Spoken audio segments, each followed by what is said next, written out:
বৃত্রাসুরের স্তুতি শ্রবণ করে সকলে মন্ত্রমুগ্ধ হয়ে গেলেন। যখন ইন্দ্রের দিকে তাকালেন, আবার তামসিক ভাব জেগে গেল। ইন্দ্রকে গিলে ফেললেন। এই বজ্রের দ্বারা 1 বছর লাগলো বৃত্রাসুরের উদরকে বিদীর্ণ করে, আর ইন্দ্র পুনরায় এই পৃথিবীতে এসে উপস্থিত হলেন।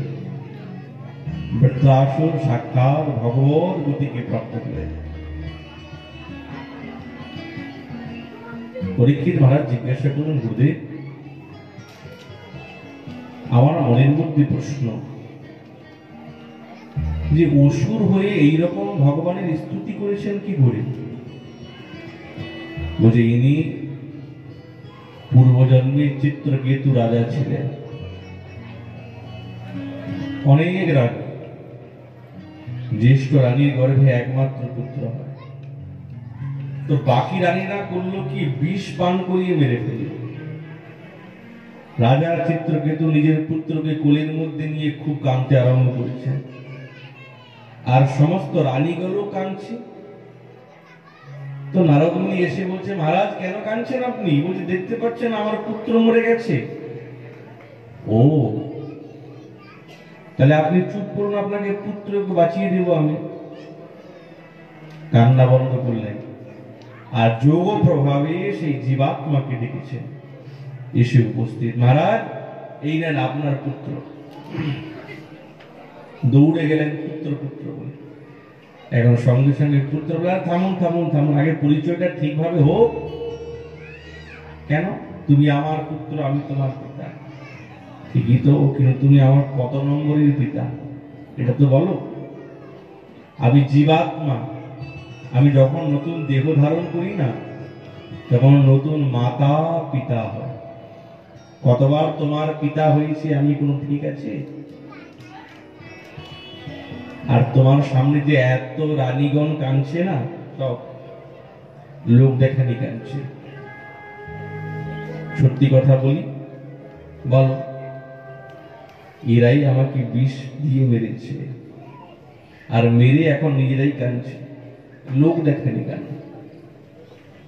রাজা চিত্রকেতুর বৈরাগ্য এসে গেল, ছি ছি ছি ছি, এইরকম স্থিতি না, আর থাকবো না। সবকিছু ত্যাগ করে চলে গেলেন, তপস্যা করলেন, বিদ্যাধর হয়ে গেলেন। যখন কৈলাসে শঙ্কর ভগবান মাতা পার্বতী কোলের মধ্যে নিয়ে আর দিব্য ভাগবতী চর্চা করছেন, তখন চিত্রকেতু বলেন, মহারাজ এটা কি ঠিক বলুন তো, সবার মধ্যে অর্ধাঙ্গিনীকে কোলের মধ্যে বসিয়ে ঠিক না। তো শঙ্কর ভগবান স্বীকার করলেন, কিন্তু মাতা পার্বতী রুষ্ট হয়ে, আচ্ছা 2 দিন তপস্যা করে নিজেকে শ্রেষ্ঠ বলে মনে করছি, যা তোকে অভিশাপ দিলাম, তুই অসুর হয়ে যা। আমার মধ্যে আর শঙ্কর ভগবানের মধ্যে কোনো পার্থক্য আছে নাকি? চিত্রকেতু প্রণাম করে বলে, মা, আমার পূর্ণ সম্মান তোমার প্রতি আছে, লৌকিক দৃষ্টিতে একটু মন্দ মনে হয় বলে আমি বললাম। শঙ্কর ভগবান বললেন, মাতা পার্বতীকে শোনো, তুমি তো এইরকম অভিশাপ দেওয়া উচিত হয় নাই, ভগবানের ভক্ত, দিয়ে তো ফেলেছি, বাক ব্রহ্ম বেরিয়ে গেছে, ফিরাতে তো পারবো না। হ্যাঁ, আশীর্বাদ করছি, অসুর জনিতে জন্মগ্রহণ করেও ভগবত স্মৃতি থাকবে, ভগবত চিন্তন থাকবে, এর থেকে মন সরবে না। সেই কারণে রাজা চিত্রকেতু বৃত্রাসুর হয়ে গেলে, মাতা পার্বতীর আশীর্বাদের কারণে তিনি এমন স্তুতি করলেন, যে স্তুতির দ্বারা সাক্ষাৎ ভগবান তাকে পরম গতি প্রদান করলেন। সুখদেব মহারাজ বলছেন, হে রাজন, এই জগতে তো এটাই নিয়ম। এই বৃত্রাসুর প্রসঙ্গের দ্বারা আমরা আমাদের জীবনে কি শিক্ষা হলো? তিনি তো স্তুতি করলেন, ভগবত ধামে চলে গেলেন, আমরা কি পেলাম? আমরা যে কোনো জনিতে থাকি না কেন, যে কোনো পরিস্থিতিতে থাকি না কেন, ভগবানের চিন্তন থেকে মনকে সরানো যাবে না। বৃত্রাসুর ছিল তো অসুর, কিন্তু ভগবানের চিন্তন করেছেন, ভগবানকে শ্রেষ্ঠ রূপে ডেকেছেন, এইরকম ডাকতেন। পরীক্ষিত মহারাজ জিজ্ঞাসা করুন, গুরুদেব শুনেছি ভগবান সমদর্শী। বুঝে হ্যাঁ ঠিক। তো ভগবান সমদর্শী যদি হন, কিন্তু তার ব্যবহারের মধ্যে তো সমদর্শিত্ব দেখা যায় না। দেবতাগণকে প্রতিপালন করেন, তাদের পক্ষে থাকেন, আর দৈত্যগণকে সংহার করেন, তো সমদর্শী কোথা থেকে হলেন? যেমন সুখদেব মহারাজ বলছেন, হে রাজন, আপনি যে প্রশ্নটা করেছেন না, এই প্রশ্ন আপনার পিতামহ যুধিষ্ঠির মহারাজ রাজসূয় যজ্ঞেতে করেছিলেন নারদ মুনিকে। যখন রাজসূয় যজ্ঞেতে শিশুপাল দ্বারকারে ভগবানের অপমানের পর অপমান করে চলেছে, শত অপমান যেমনি পূর্ণ হলো, সুদর্শন চক্র তার শিরচ্ছেদন করলেন, তার দেহের থেকে দিব্য জ্যোতি বেরিয়ে ভগবানের চরণে বিলীন হলেন। তখন যুধিষ্ঠির মহারাজ প্রণাম করে বলছেন, গুরুদেব কি ব্যাপার বলুন তো, যে এত অনাচারী দুরাচারী নিন্দার পর নিন্দা করে চলল, তার দেহের থেকে দিব্য জ্যোতি বেরিয়ে ভগবানের সঙ্গে বিলীন হলো কি করে? নারদ মুনি বলছেন, মহারাজ জানেন, এরা আর কেউ নয়, এরা ভগবানেরই পার্শ্বদ।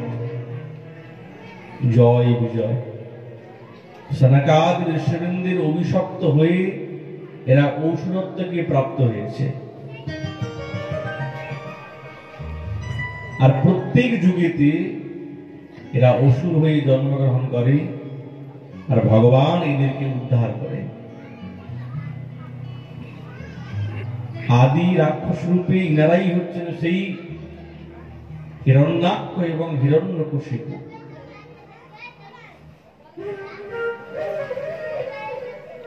কেবলমাত্র ভগবানকে ধ্যান এবং পূজা করার পদ্ধতি আলাদা। যেন কেন উপায়েন মনঃ কৃষ্ণ নিবেশয়েৎ, যে কোনো উপায়ে মনটাকে ভগবানের সঙ্গে যুক্ত করতে হবে। গোপ্যো কামা ভয়াদ কংসো দ্বেষার চৈত্যাদয়ো নৃপাঃ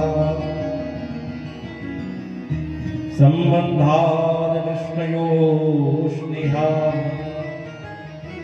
यूयं भक्ता वयं विदुः।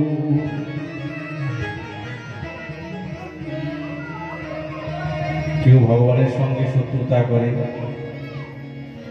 কেউ ভগবানকে ভালোবাসে, কিন্তু সম্বন্ধটা তো ভগবানের সঙ্গে রেখেছে।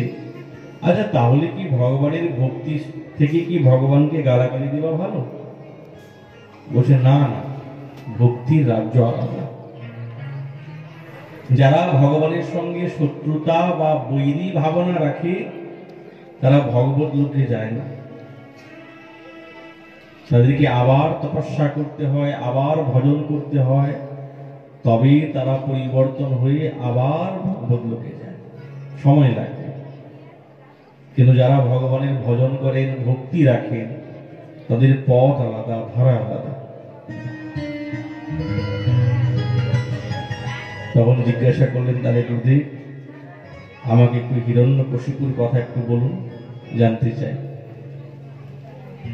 অসময়ে যখন মাতা দিতি পুত্র কামনা করলেন, তো ঋষি কশ্যপ অভিশাপ দিলেন, যাও চণ্ডিনী, আমি তোমাকে অভিশাপ দিলাম, তোমার পুত্র তো হবে কিন্তু ভয়ানক রাক্ষস হবে।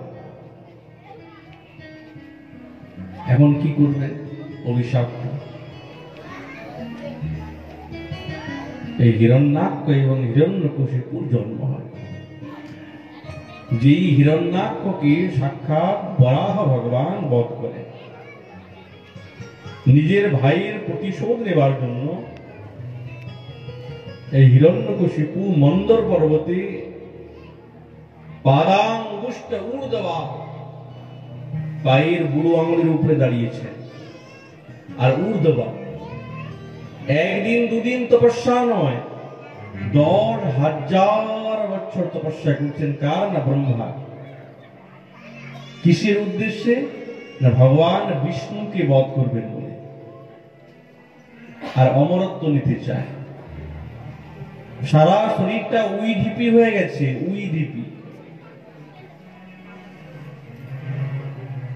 মরলেন না? বলছেন না, কলিযুগের দেহ তো নয়, এ তো সত্যযুগের দেহ। তো সত্যযুগে না প্রাণ থাকতো মজ্জাতে, এই হাড়ের ভিতরে একটা মজ্জা থাকে না, মজ্জাতে প্রাণ থাকে। আর কলিযুগে প্রাণ থাকে অন্নেতে। 2-5 দিন না খায় না তো এমনি মরে যাবে।